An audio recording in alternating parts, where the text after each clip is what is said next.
Lil Tay is a name you may remember from a few years ago, and if you don't, maybe this clip will help jog your memory. This Lil Tay, bitch, I'm richer than all y'all broke ass 30 on my wrist.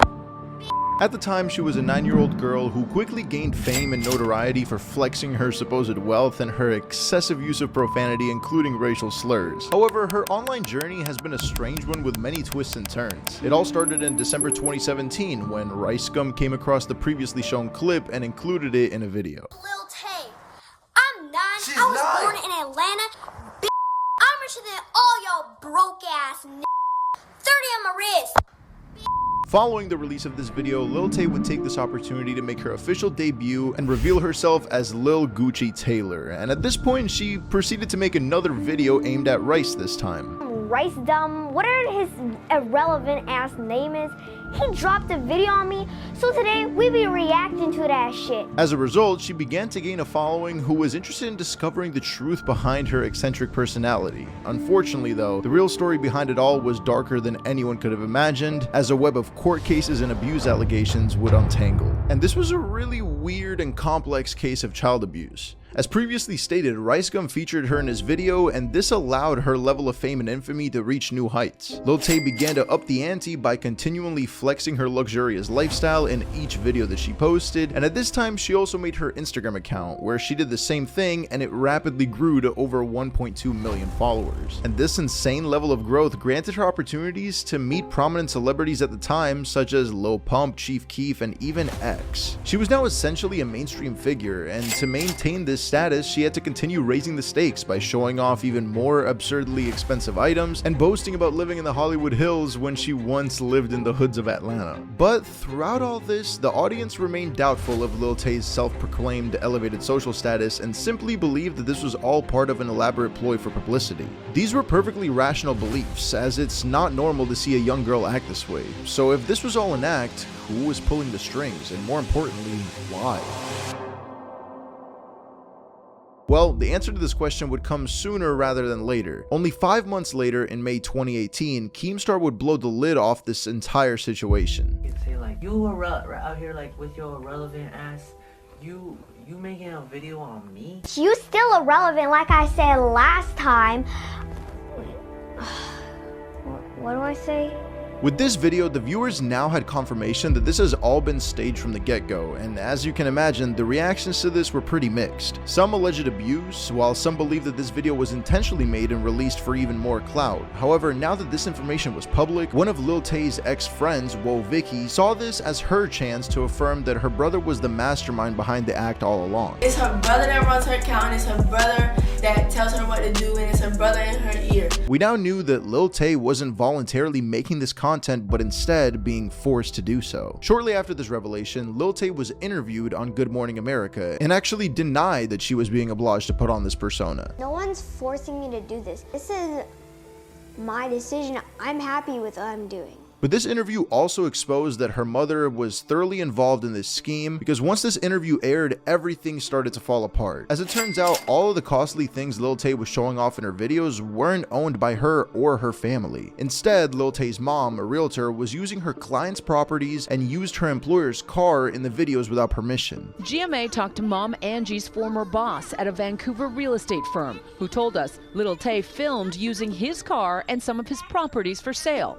all without his approval. As a consequence, she was fired from her job, and now that the jig was up, Lil Tay made one final Instagram post paying respects to X before wiping her Instagram page and fleeing the internet. However, she would unexpectedly return with a cryptic Instagram story only 3 weeks later. "Help me." That is all she wrote, and this sent people into a frenzy, and the flood of conspiracy theories came swarming in. But given that the message was so vague and lacked any detail, people were unsure what to think and mainly wrote it off as a publicity stunt instead of a legitimate cry for help. However, the public would find out the real person behind the eerie message only a few months later. On October 22nd, 2018, a post would be made to Lil Tay's Instagram which stated, "This was Lil Tay the last time she was happy, 2 hours before Christopher John Hope, her abusive absentee father, who hasn't been in her life for years, handed her a court order forcing her to go to his home in Canada, in which she was constantly abused by Hope and his wife. He banned her off social media because he was afraid she would expose the truth to the world, the truth of what he has done and hasn't been punished for. For the past few months, he's been trying to destroy Tay and her mother's life for his own financial gain. Court documents would then drop that shared details of Christopher's alleged abusive behavior, but this was contradicted by what Chris told the media. When my daughter's social media began to go viral this year, I disagreed with most of the social media activity. I took legal steps to stop things which I felt were dangerous to her physical and mental health and to her future. It seems as if he was simply trying to pull his daughter out of a situation that was very harmful to her and could have been very detrimental to her well-being in the long run. This is seemingly further corroborated by what he wrote in an email to the press. I do not think a 10-year-old girl should be put in those situations and made to drop out of school so that she can make money for other people. Everyone else involved in this situation is motivated by money and the possibility of making money off my daughter. I'm not fighting about money. I'm fighting for my daughter, for her happiness, and her future. Soon after this email, there'd be nothing but radio silence from Lil Tay until sometime in April 2021, when her brother would make a post on her Instagram and announce that the court case against her father has commenced. This is when 5 posts were made to make Christopher look like an abusive parent. One of the posts read, "He can say in the press I love her and I want the best for her, but anybody can say that." Suspiciously, a GoFundMe was also made with a goal of $150,000, although it only raised $16,959. It's unknown what this money was even used for, and it may have been very well been a scam to steal from those who were generally worried about Lil Tay's safety, but nonetheless, we wouldn't hear about Lil Tay again until some unforeseen and tragic news would come out. On August 9th, 2023, yes, this year, an Instagram post was made on her account which stated, "It is with a heavy heart that we share the devastating news of our beloved Claire's sudden and tragic passing. We have no words to express the unbearable loss and indescribable pain. This outcome was entirely unexpected and has left us all in shock. Her brother's passing adds an even more unimaginable depth to our grief. During this time of immense sorrow, we kindly ask for privacy as we grieve this overwhelming loss, as the circumstances around Claire and her brother's passing are still under investigation. Claire will forever remain in our hearts, her absence leaving an irreplaceable void that will be felt by all who knew and loved her." As soon as this was posted, the alarm bells started going off. Given Lil Tay's history, people were conflicted about what to think and remained skeptical on this matter, especially when considering that the statement was unsigned and came out of the blue. To make things worse, Lil Tay's ex-manager, Harry Sang, expressed doubt about her death. "I've been in communication with individuals who have an intimate understanding of the family situation, and given the complexities of the current circumstances, I'm at a point where I cannot definitively confirm or dismiss the legitimacy of the statement issued by the family." However, if that's not bad enough, Lil Tay's dad wouldn't even confirm her passing. When Chris was called at his office by the New York Post, he simply said, "I'm not able to give you any comment right now. I'm sorry, I can't." The New York Post also tried to contact Lil Tay's mom, but it was to no avail. Interestingly, as soon as the word of Lil Tay's death spread, an anonymous who alleged that they were one of her former managers was also hesitant to believe the statement as it was unsigned. They told the media, "One thing I would question is who posted that statement and why isn't it signed by anyone from the family? Why is it not signed, 'This is Lil Tay's mom,' or 'the dad of Lil Tay,' or from an official representative? Why is there no attachment?" To me, this is a very telltale sign. It doesn't make sense, and even when you have passings, there's a group of people that come together to make the statement, usually the family, and we don't see that here. I send my condolences and I'm shocked by the news, but I'm curious as to who this statement has been released by and why it hasn't been signed by anyone. However, most damning of all is that the Vancouver and LA authorities, both places where Lil Tay has lived, were unable to confirm her passing as they have no records of it. But the following day on August 10th, everyone's concerns were laid to rest. TMZ received a statement from a supposed representative of Lil Tay's family which mentioned that she and her brother were alive. This statement also said that Lil Tay's Instagram was compromised by a third party and used to spread jarring misinformation and rumors regarding me. I want to make it clear that my brother and I are safe and alive, and I'm completely heartbroken and struggling to even find the right words to say. It's been a very traumatizing 24 hours. Nevertheless, 8 days later, Lil Tay's lawyers released an official statement that was posted to her Instagram. Lorne McLean, Casey, and Fraser McLean of McLean Law are the Vancouver, Canada family law attorneys for Tay Tian's mother, Angelina Tian. We have been asked to clarify media confusion as to the current state of the family law proceedings, including custody, child parenting, and child support. Given privacy concerns related to the children, we provide a brief status update on the results in the British Columbia Supreme Court. McLean Law successfully obtained orders for our client that have enabled her daughter to advance her career, including orders for 1. Retroactive child support owed by the father since 2014, accounting to approximately $275,000. 2. Ongoing monthly child support from the father plus additional expenses. 3. Sole day-to-day day and financial decision-making powers and responsibilities in the best interests of Tay Tian for Miss Tian. 4. Miss Tian is the person entitled to sign contracts. 5. Tay Tian's primary residence being with her mother, Miss Tian. And 6. Entitlement to relocate outside of Vancouver for Miss Tian and Tay Tian. Once this came out, we wouldn't hear from Lil Tay again until September 30th, and on this day, she dropped her very first music video titled Sucker for Green. But more importantly, she did an Instagram live stream where she exposed her abusive father and his abusive wife and ultimately revealed the truth behind her absence. Chris was labeled a racist, a woman beater, a misogynist, among other undesirable traits, and Lil Tay also said that her father was the one who orchestrated the death hoax. Lastly, she took this golden opportunity to clear up all the rumors surrounding her name. In her own words, biggest takeaway,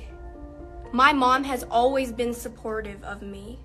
She's been there for me my entire life, and we had both been abused by Christopher John Hope, my abusive absentee father.